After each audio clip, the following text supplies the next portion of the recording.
Some gangs who had read the same books as Hitler committed the first criminal acts in 1929, and not in 1941. At the same time, authoritarianism and ultranationalism began to gradually take shape in 7 more countries of the continent: Germany, Spain, Italy, Hungary, Bulgaria, Romania, and Finland. But what did the Ustashas do? This doesn't fit in the head. Welcome to Explore History, the history of wars and crimes. Today we'll talk about Ustashas. Where did the naming come from? Ustash from the Serbo-Croatian language means rebel. The term was originally used during the period of national liberation movements within different European empires, 1848 to 1861. It became a symbol of national terrorism no earlier than 1929, which will be discussed below. Although the movement for national liberation was not only among the Croats, who were trying to separate first from Hungary and the Habsburg Empire, and from the 19th century from the monster received from their collision, Austria-Hungary. Since the 14th century, the national liberation movement has also been among the Serbs, who occupy all other territories of the Yugoslavs, but already anti-Turkish. And still, for some reason, the proud title of rebel was used only by Catholic Slavs, who grew out of a union of tribes called Red Croats. White Croats once became the fathers of Little Russian Galicians and southeastern Poles, and Black Croats took part in the formation of the Czech nation. Croatian historical consciousness cunningly insisted that the Red Croats developed in a freer and more civilized environment, and all the rest of the Yugoslavs are barbarians who have sold themselves to Orthodox, barbarian Byzantium, then to the Islamic Ottoman Empire, and then practicing paganism. They didn't take into account that the Serbian state was 2 times larger. And the fact is that the Red Croats had their own kingdom back in the 7th century, and since then it has gradually begun to grow with the locations of the nearest tribes, while communicating in Serbo-Croatian. Over time, it also grabbed the rich city of independent merchants Dubrovnik, already imbued with the culture of the northern Italian independent states, and the Croats united with the Hungarians voluntarily for joint defense against enemies, and they also agreed on the basis of common Catholicism. The nation did not want to admit that they had become a submissive group of the German-speaking Habsburg Empire. In the fight against the Austrian army and officials, the Croats felt themselves to be Ustashi, or rebels. Not embarrassed by the superior Austrian stage of history, the Croatian progressive intelligence, the remnants of the advanced aristocracy and the equally fashionable Catholic clergy who captured the minds of swineherds, plowmen, wine growers, and gardeners, shouted in chorus that they would not be the same inferiors to the government of the common Yugoslav kingdom, which was created by the Serbs. Like, this alignment does not suit them. First steps to Ustasha movement. So, Austria-Hungary was defeated in the First World War and therefore collapsed, and it was a patchwork quilt of lands inhabited by peoples of different religions and different languages. The speech of the Magyars did not even belong to the Indo-European family. In the review, the conversation is not about the liberated peoples, some of whom turned out to be nowhere, but about the Yugoslavs. Almost all the Yugoslav regions themselves decided to join the Kingdom of Serbs, which now became known as the Kingdom of Serbs, Croats, and Slovenes. And the reason is clear. In all these areas, people were connected by a single Serbo-Croatian language. This is one Yugoslav people to whom the Serbs Montenegrins, the Serbs from Macedonia, they would eventually drag Macedonia into the future Yugoslavia, as well as the Serbs and Croats of the historical regions of Bosnia and Western Herzegovina. Eastern Herzegovina was already part of Montenegro, were also attracted. But there was a prominent nuance. By that time, the Croats had formed a political movement that opposed the existence of the Croatian lands within the framework of the common centralized state of the so-called Yugoslavs. Yugoslavs differ from the Southern Slavs in that they do not include Bulgarians and Macedonian Bulgarians. This, in turn, complicated relations between Orthodox Serbs and Catholic Croats, as the territorial claims of one people to the other were resumed. These claims began in 1469. When the Kingdom of Hungary, on the one hand, and the Ottoman Empire, on the other, incorrectly divided the zones of residence of the Croats, part of Hungary, and Serbs, part of Ottomans, subject to them. The old song this time again led the Croatian and Serbian societies to political crisis, and in 1918, riots in Croatian cities began.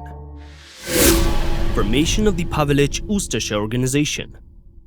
The Ustasha as organizations saw themselves as defenders of independence from Serbian influence in Yugoslavia, with the goal of creating an ethnically homogeneous and independent Croatian state. Let's ask, Who is Ante Pavelic? It turns out that this is only one of the members of the Stranska Prava, the Party of Rights. He was born and spent his youth in the historical region of Bosnia. He received a higher legal education in Zagreb, and here, together with other students, he joined the gang of nationalists of Josip Frank, which had cells throughout the area of settlement of Croats. The only thing missing was a leader in the Croatian lands of Bosnia. Pavelic became this leader.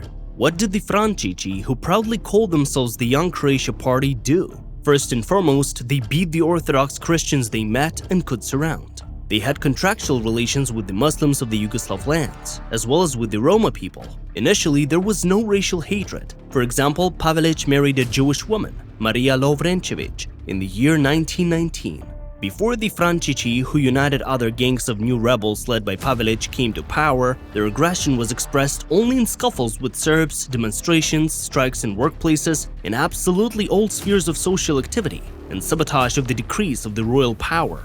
In 1926, the new type of Ustasha of Pavelic raked the entire HSP under themselves. The Peasant Democratic Coalition, formed in November 1927 on the basis of an agreement between the CPP of Stjepan Radic and the Independent Democratic Party led by Svetozar Pribicevic, left the parliament.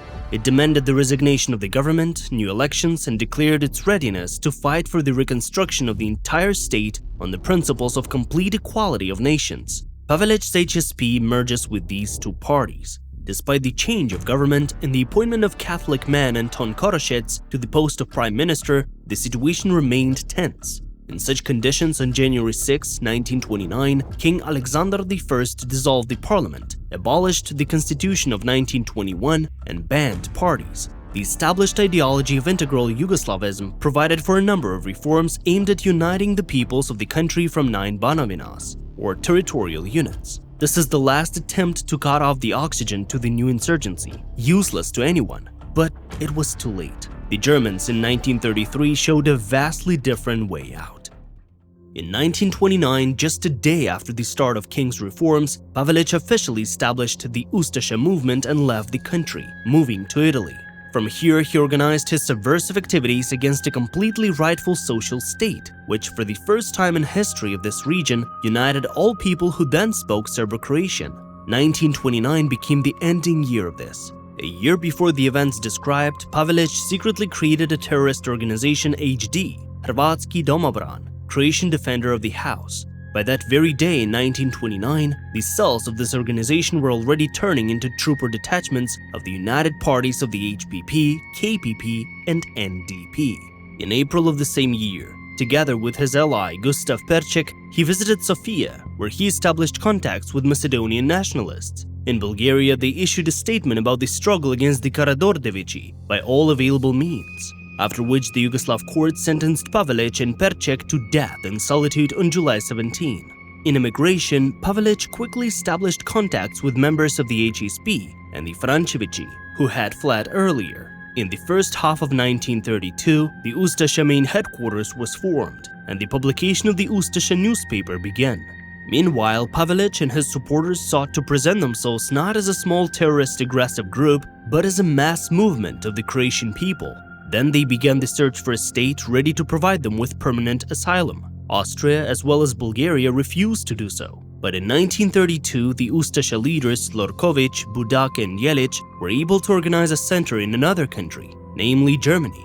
Here, the recruitment of new Ustasha and unsuccessful attempts to establish cooperation with German intelligence were carried out. The Ustasha received significant support only in two countries, Italy and Hungary, countries with territorial claims to Yugoslavian lands. Precisely, Mussolini wanted to use the Ustasha as potential allies in the event of a war with Royal Yugoslavia. With his approval in 1931 to 1932, camps for the military political training of the Ustasha were also established in Italy. And in Hungary, 1932 to 1934, under the leadership of Gustav Perček, the Janka Pusta camp operated, where sabotage steps against Yugoslavia were being prepared. Basically, the ranks of the Ustasha were replenished by Croats from Herzegovina, both Bosnian and Montenegrin, southwestern Bosnia and Dalmatian Zagorje. At that time, they worked abroad. Gastarbeiters were recruited at recruitment points located in very distant countries: Belgium, Uruguay, Argentina, Brazil, and Bolivia.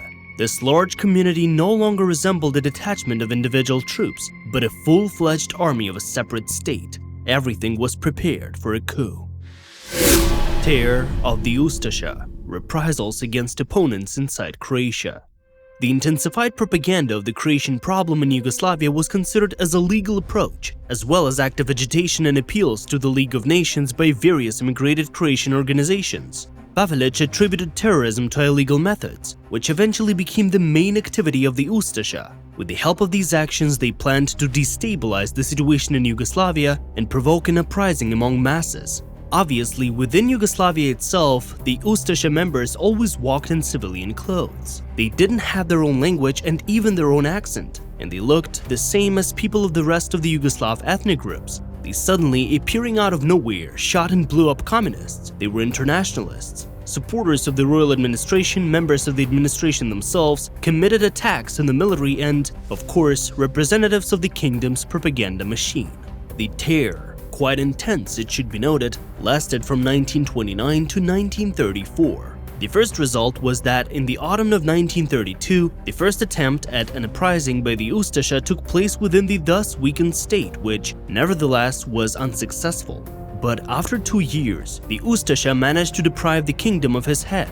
They assassinated the monarch himself. This was done in Marseille, with the support of the internal Macedonian Revolutionary Organization. The main ones in this organization were the Bulgarians, who gradually inclined towards Hitler-type Nazism and also had a bunch of territorial claims to Serbia, which then headed Yugoslavia. The death of the Anointed One was another important step in Pavelic's 16-year terror, which had also been supported by the Third Reich since 1941. And the atrocities, as you understood, took place already in the course of this process, when the beasts were not even in power in Yugoslavia. If the Ustasha troops were, as it in fact occurred, an external force of that terror, their army was trained exclusively abroad, then the Ustasha terrorists and militant Catholics destroyed Yugoslavia from within.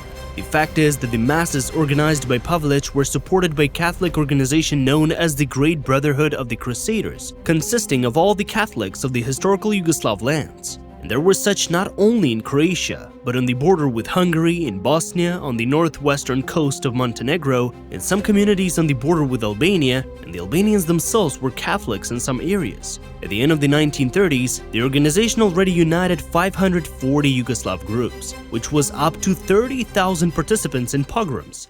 Orthodox Christians and communists were hanged on the streets, their throats were cut, and Orthodox Christian women were raped. It happened in different parts of the land. The year 1935 began in Yugoslavia with the fact that a dual power was formed here. In areas with a predominantly Catholic population, note not only Croatian, the Ustasha of Pavelic ruled. People in black jackets and black headdresses with a cockade in the form of the Latin letter U, inside which the royal coat of arms and the flag of the Kingdom of Croatia were placed. They began total repressions against all those who disagreed with the government of Ante Pavelic. They received commands directly from Italy. Let's say that although the official date of the seizure of power by the Ustasha fascists is considered to be the date of the occupation of Yugoslavia by the forces of the Third Reich, German Nazis and their Italian satellites in 1941, in fact, throughout 6 years prior to this year, a terrible massacre had already taken place. The Black Legion of Jure Franzetic was the only official Ustasha army before the arrival of the Germans and Italians. However, it was constantly replenished by the same, already trained and armed abroad, Ustasha, who, despite the efforts of the Yugoslav border guards, entered into the country. And the authoritarian rule was also associated with bloody reprisals against all dissenters and Serbs. Do not forget the civilian Ustasha, or terrorists within Yugoslavia, as well as the criminals of the Great Brotherhood of the Crusaders. Ustasha in the World War II period. From 1939 to 1941, the Ustasha realized that it was time to act more seriously. The Second World War gave them the right to draw a common line of the Iron Axis in the controlled territories of the Balkans. That is, the persecution of Jews, Roma people, Orthodox Christians, not only Serbs, ideological proletarians, and communist intellectuals. The latter began to enlist in the official army and the people's militia in order to defend at least those lands where Catholics in general and Nazis in particular didn't have the support of society.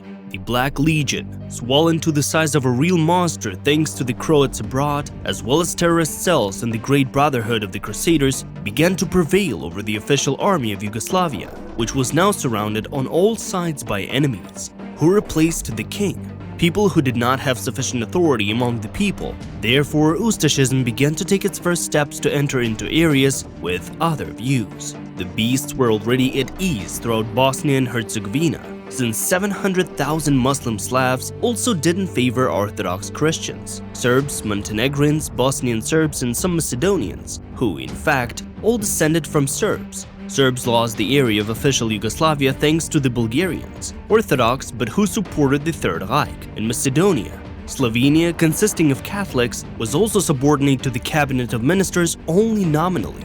In fact, only what we call Serbia and Montenegro today remains Yugoslavia at the time. Although until 1941, everything that would later become Yugoslavia under Tito in 1945 was officially Yugoslavia. And then 1941 came. Croatia became an entirely Ustasha state officially. It separated from the kingdom. But with the German-Italian occupation, the Ustasha continued to terrorize all the lands we mentioned above, but now no longer fearing a raid of retaliation from the official Yugoslav army or militia. They went to the partisans. As a result, the Ustasha annexed all of the Yugoslavia to their state, in fact, just a puppet of the Third Reich. It is logical that 1941 brought the terror of the Ustasha to the highest level, to the stage of ethnic cleansing. The national question received considerable attention in the media, and the printing system was structured according to the German model. However, the Croatian authorities did not adopt all aspects. For example, no gas chambers were used in their death camps. Instead, prisoners were buried alive, thrown into rivers or from high cliffs, tied up in pairs, starved, or kept under the scorching sun. One of the innovations of the Ustasha was a knife known as the serbosek, in translation Serb cutter, which became a symbol of their cruelty. There were also very large concentration camps. The largest was Jasenovac. More on it later. The Germans themselves were sick of what the Croats were doing. But there are also little-known things. A general in Mussolini's army relates. During my visit to the areas of Stolac, Chaplina, and Ljubinje, located 60 to 130 kilometers north of Dubrovnik, our scouts informed me that the Ustasha of Pavelic had committed a terrible crime in the village of Prebilovci. In a spacious classroom, I came across the bodies of a murdered teacher and 120 of her students, none of whom were more than 12 years old. Many of the victims were beheaded, and their heads were displayed on desks. The Ustasha pulled out the entrails and, like garlands, hung them on the ceiling and nailed them to the walls. An unbearable stench and a swarm of flies surrounded this horror. The Italian and his fellow soldiers left this place in shock. In 1942, one of the most brutal massacres of the civilian population took place. The massacre took place in the villages of Drakulic, Shargovac, Motika, and the Rakovac mine, which are now within the municipality of Banja Luka. This is in the Republika Srpska, on the territory of Bosnia and Herzegovina. More than 2,300 Serbs, including 551 children, were killed in a especially violent way. Also, most of the victims were women and the elderly. We know that men of working age by that time were either in captivity or had already joined the partisan movement. Jasenovac. In May 1941, the Croatian Ustasha established the Jasenovac concentration extermination camp, named after a small town 100 kilometers from the Croatian capital, Zagreb. Since the population of the town was mainly Serbian, it was partially killed, partly expelled, and the city turned into the headquarters of punitive units designed to guard the camp and fight the partisans. Jasenovac is not one particular camp. This is a large system of camps, occupying an area of about 240 square kilometers, which were under common management. In terms of its scale and overall capacity, it ranked third in a series of concentration camps created by the Nazis throughout Europe. The camps were run by the Ustasha Surveillance Service, the Croatian equivalent of the SS. The first batch of prisoners consisted of 4,000 people, but this was only the beginning. In the future, the flow of prisoners practically didn't stop for a day. There were barracks for Jews, Roma people, communists, and partisans, barracks for women and children. Several thousand Soviet prisoners of war passed through the concentration camp. However, the main victims of Jasenovac were the Serbs. Children from 3 to 4 years old were kept in the concentration camp. The cruelty of the executioners was boundless. For example, Ustasha guards forced Serbian or Jewish prisoners with higher or at least secondary education to teach children.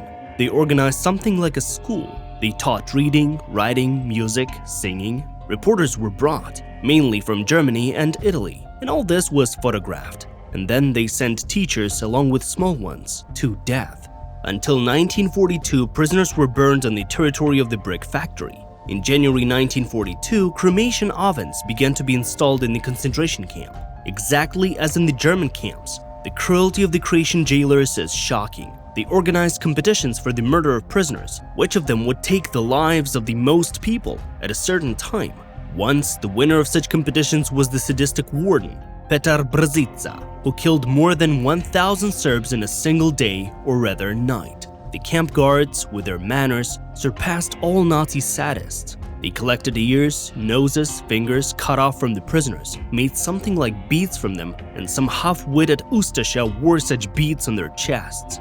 The Italian journalist Alfio Russo honestly wrote in his diary, "Every day new people arrive, and they already have numbers, and every day others leave the camp, dying of suffering and exhaustion."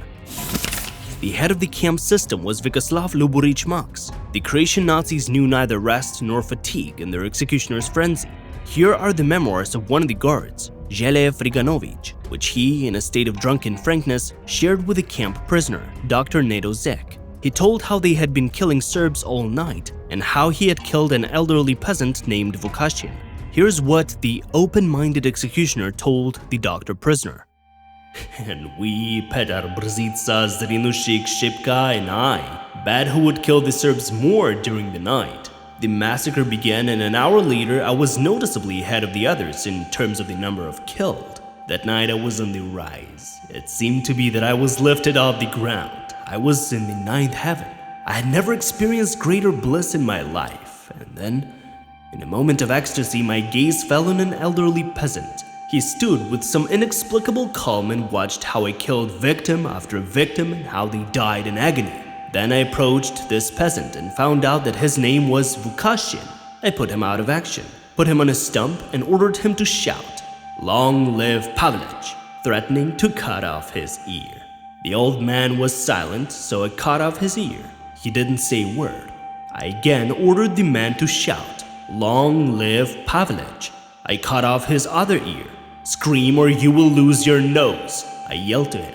The old man was silent. Then I cut off his nose, and again he did not make a single sound. I promised him to cut out his heart. Then, with a blood-stained face, he whispered softly, 'Child, do your job.' These words completely distraught me. I instantly attacked him, gouged out his eyes, cut out his heart, slit his throat from ear to ear, and shoved him into a pit. And then in me, it was as if something had broken.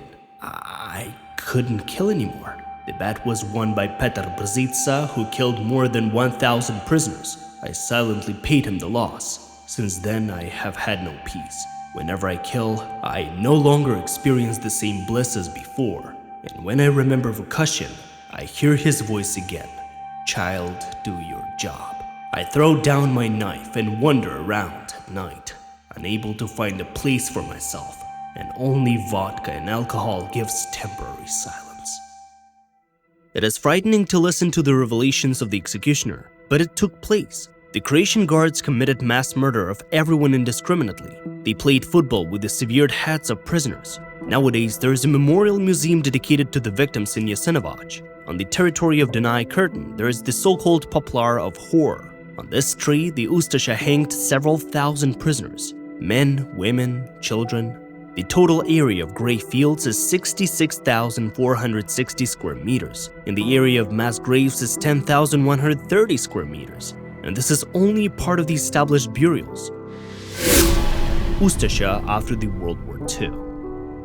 Immediately after the end of the war, the remnants of the Ustasha, together with parts of the ISC army and Serbian and Slovenian nationalist groups in conflict with Tito, surrendered to the British on the territory of modern Austria. However, at the insistence of the USSR, they were handed over to the Yugoslav communists, who shot most of them. The rest, in exchange for cooperation with the court, received long prison terms. The number of those executed was about 100,000 people, the majority of whom were Croats. 50,000 were put behind bars. The most pivotal leaders of the Ustasha fled. That was ex-war history. Thank you for watching our episode. Do not hesitate and leave a like and subscribe. Don't let history to be forgotten. See you later.